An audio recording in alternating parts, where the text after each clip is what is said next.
Magandang gabi po, Luzon, Visayas at Mindanao. Pasikretong umalis sa Senado si Senador Bato de la Rosa. Ilang oras lang matapos ang barilan sa Senado. Huling nakita si De La Rosa kasama si Senador Robin Padilla bandang alas 2:30 ng madaling araw. Kinumpirma rin ni Senate President Alan Peter Cayetano na wala na siya sa Senado. Nakatutok live si Marisol Abduraman.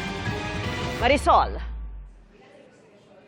Mel, Vicky, Emil, matapos nga ang kaguluhan dito sa Senado kagabi, parsikretong lumabas nga ng Senado si Senador Bato de la Rosa bandang alas 2:30 na madaling araw kanina at kasama raw niya si Senador Robin Padilla.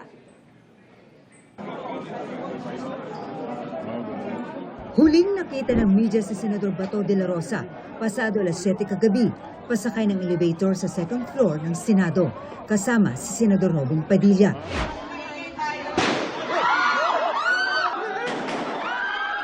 Hanggang sumiklab na ang kaguluhan.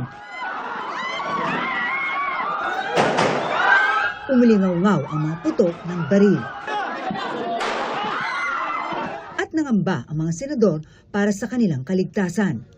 We are allegedly under attack. Nang humupa na ang gulo, sinabi ni Interior Secretary John Vic Remulla bago mag-alas 10 ng gabi kagabi na nasa gusali pa raw si Senador de la Rosa. Bato and Senator Robin Padilla are upstairs. Yes, also here. Pasado hating gabi, nag-post sa social media ang abogado ni Senador de la Rosa na si Attorney Israelito Torion. Mga litrato na magkakasama pa sila sa loob ng Senado. May mga video rin na pinost na kasama ni de la Rosa, Senator Torion, Senate Sergeant at Arms Mau Aplasca at Senate Secretary Leandro Mendoza. Tinitingnan ang mga lugar na pinangyarihan ng gulo. Pero lumalabas ngayon na sa gitna ng gabi, pasikretong nakaalis ng Senado si de la Rosa bandang alas 2:30 kaninang madaling araw. Batayan sa resulta ng investigasyon sa mga pangyayari kagabi ayon sa isang source. Kasama daw ni de la Rosa na lumabas ng Senado si Senador Robin Padilla. Sa report, nakasaad na kasama pa raw ni de la Rosa sa kanyang opisina sa 5th floor sina Padilla at si Aplasca. Naunang lumabas si Padilla ng opisina at sinundan ni Aplasca bandang 2:20 ng madaling araw.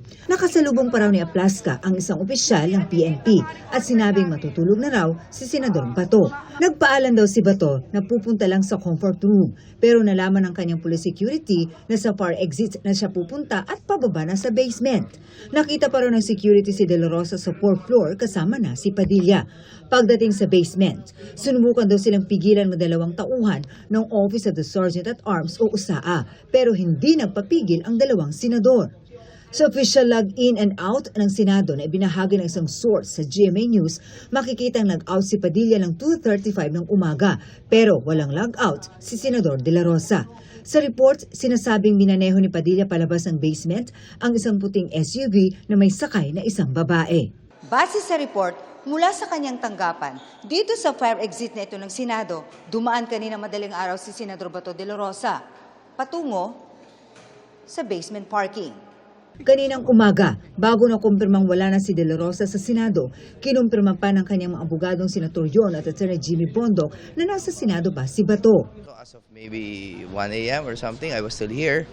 Nandyan pa naman siya. Hindi, nandyan siya hanggang ngayon. Pinakita ko nga sa inyo eh. Oo. Eto nga eh. O yan o, 12:13 a.m. O yan o, video. Yan yung area ng putukan. Yan. Yan.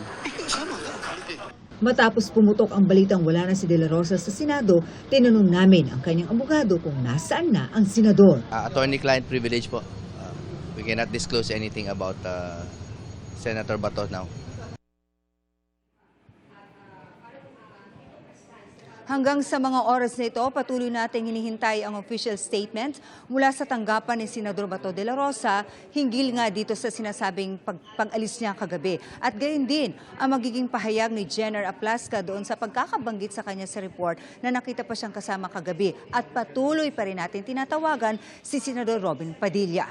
Vicky. Maraming salamat sa iyo, Marisol Abduraman.